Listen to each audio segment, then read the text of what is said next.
হোটেলটা দেখতে পাচ্ছ, যারা মনে করছো ওলটিকাতে ঘুরতে আসবো আর সুইমিং পুলওয়ালা হোটেল নেব, তারা ডেফিনেটলি এই হোটেলটাকে চুজ করতে পারো। মানে এই হোটেলটার বাইরের ভিউ যতটা সুন্দর, ভেতরের ভিউটা আরও ভালো।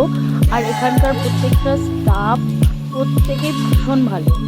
আর এই হোটেলটা আমরা যেহেতু 3 বন্ধু গেছিলাম, তো শেয়ারিংয়ে আমাদের 1200 টাকা করে পড়েছিল।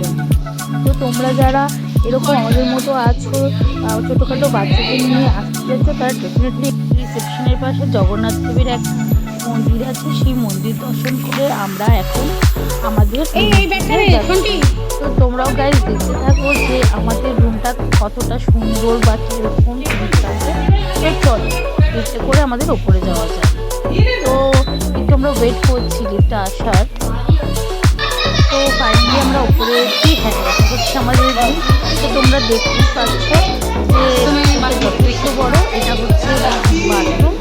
এখানে হচ্ছে তোমার বেসিন আছে, তারপরে শাওয়ার আছে, তারপরে যেটা থাকে আর কি বাথরুম সব যাবতীয় সব কিছু আছে। আর যেটা রাখছে সেটা হচ্ছে রুমটা বিশাল বিশাল বড়।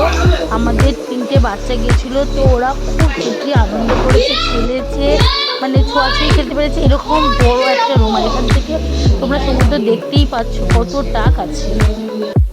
যার জন্য এই হোটেলটাকে চুজ করা সেটা হচ্ছে সুইমিং পুল, কারণ বাচ্চারা সুইমিং পুল খুব পছন্দ করে। তো ওদের রিকোয়েস্টেই আমরা বিশেষ করে এই হোটেলটা নিই, যাতে ওরা পুলে অনেকক্ষণ স্নান করতে পারে নিশ্চিন্তভাবে। আর সত্যি এখানে যিনি দেখাশোনা করছেন দাদা কিন্তু খুব যত্ন সহকারে বাচ্চাগুলোকে দেখছিল। তুমি দেখতেই পাচ্ছ যে আমার ছেলে কীভাবে খেলছে পাগল।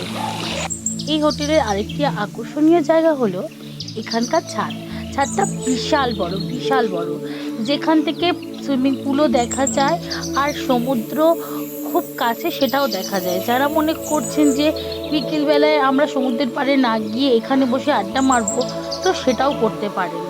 তো দেখতে পাচ্ছেন পুলটা কত বড়। ইভেন ওখানে যে একটা বসার সিটিং অ্যারেঞ্জমেন্টও করা আছে, নিজস্ব ডাইনিং স্পেসও আছে যেখানে বসে সবাই খেতে পারে।